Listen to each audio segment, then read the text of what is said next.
Welcome, ladies and gentlemen, to the Public Safety and Justice Affairs Committee this Tuesday, May 31st. Roll call, please. As a reminder to all who are in attendance, this meeting is being recorded and live streamed on the county's YouTube page. Calling the roll, Mr. Gallagher. Here. Ms. Conwell. Ms. Conwell is absent at the moment. Mr. Tuma. Here. Mr. Jones. Here. Ms. Simon. Ms. Simon is absent at the moment. There is a quorum. Also like the record to reflect that Councilwoman Baker is in attendance. Welcome, Ms. Baker. Do we have public comment? No, Mr. Chair, no one is signed in. In our packets, we have the minutes of the May 17th meeting. If they're in order, I'll accept the motion in a second. Make that motion. Second.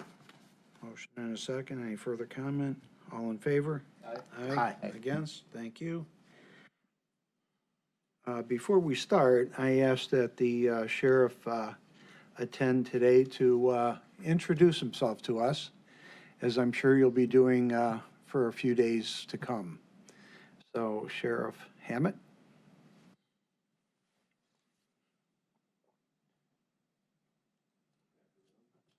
Good afternoon. Light on, press the button. I'm sorry. Good afternoon. I'm Steve Hammett. A week ago, I was appointed interim sheriff for the Cuyahoga County Sheriff's Department. I've been in law enforcement for about 33 years now. I started out with the Cleveland Heights Police Department back in '87. Spent 3 years there. 1990, I transferred over to the Shaker Heights Police Department. Spent 21 years there. I was fortunate enough to go through the ranks from patrolman all the way to deputy chief of police. In 2011, I was appointed police chief for the city of University Heights, where I remained there until 2018. So I decided to retire for about 3 months. Couldn't take it. Went back to work, took a job at the Cleveland Institute of Art as their safety director. Stayed there for about 3 years and came down here last September as a captain with the county sheriff's department. So that's about it. Sheriff, any questions for the sheriff? I'm sure we'll be seeing you often. Yes, sir. Thank you for stepping into the position. We appreciate that. Resolution 2022-0136. And also like the record to reflect that Councilwoman Conwell is in attendance. Welcome, Ms. Conwell. Resolution number 2022-0136, authorizing an agreement of affiliation with Crimestoppers of Cuyahoga County, Incorporated, to recognize and designate said organization as the official Citizens Reward Program for Cuyahoga County.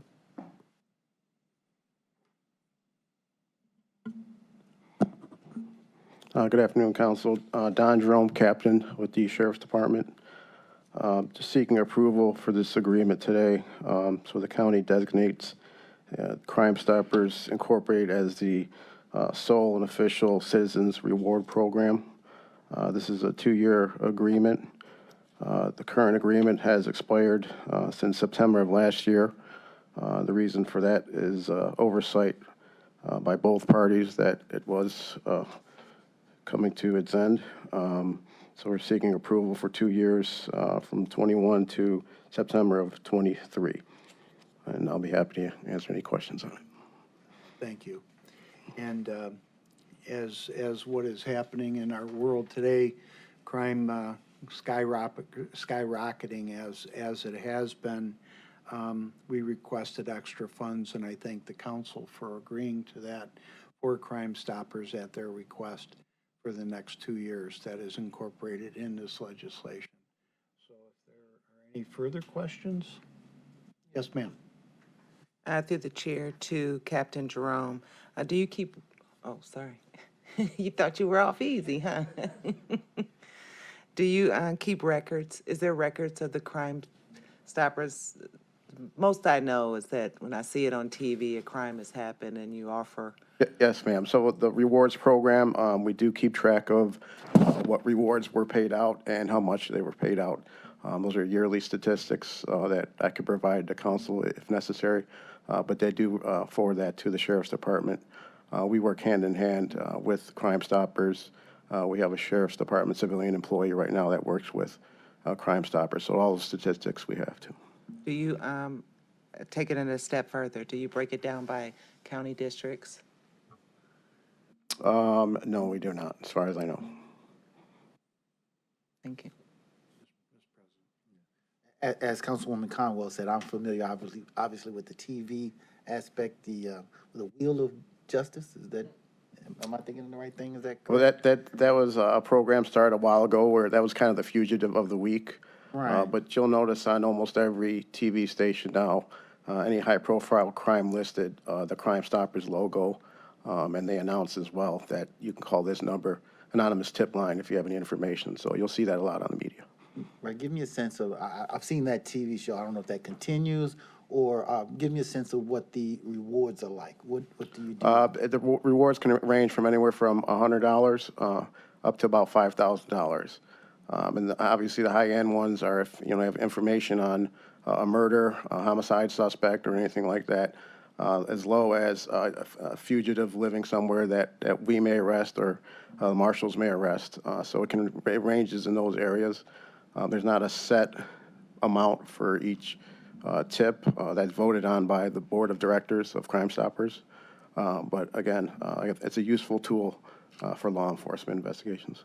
That dollar amount by the board determined based on the crime of the individual or the quality of the information? Yeah, basically, the more information, and if it results in actually solving the crime, the higher the reward will be.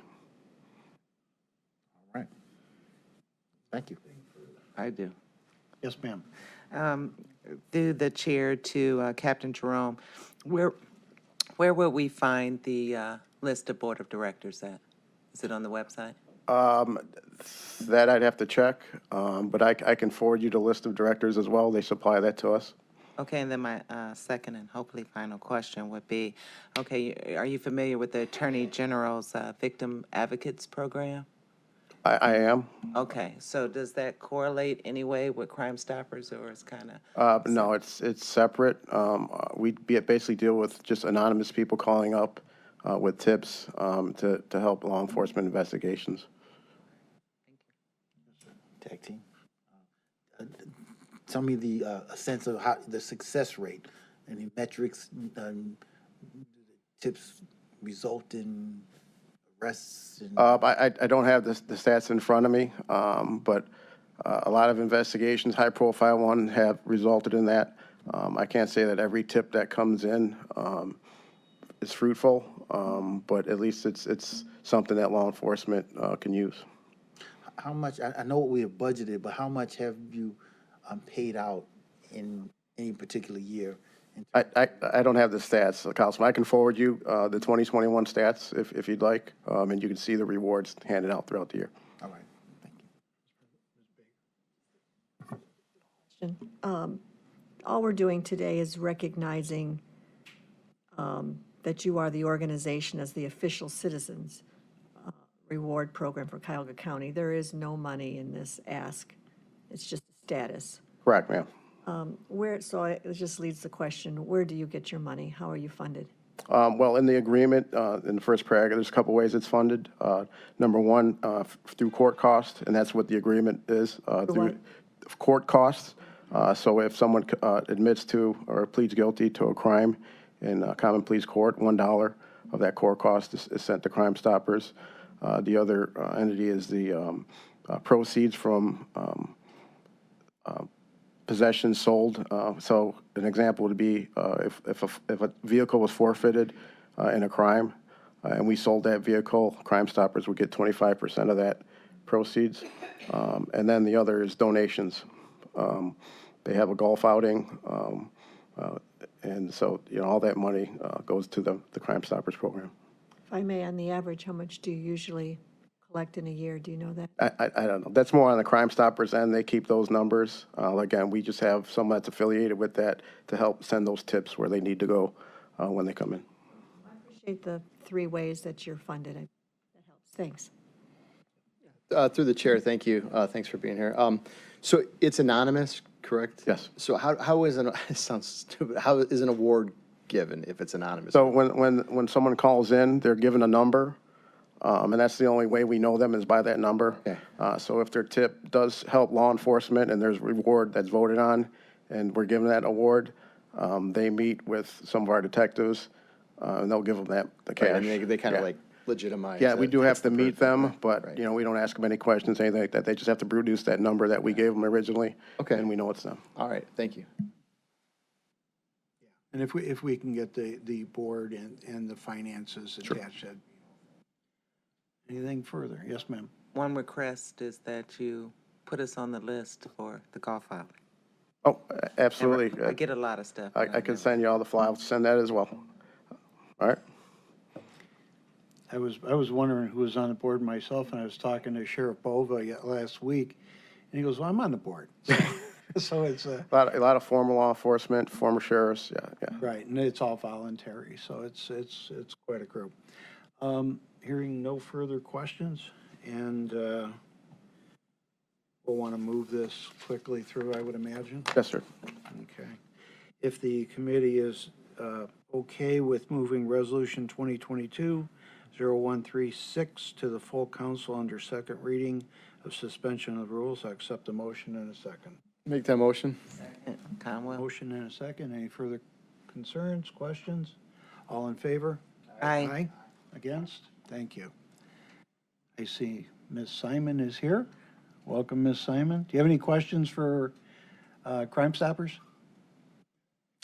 Thank you. We're adjourned.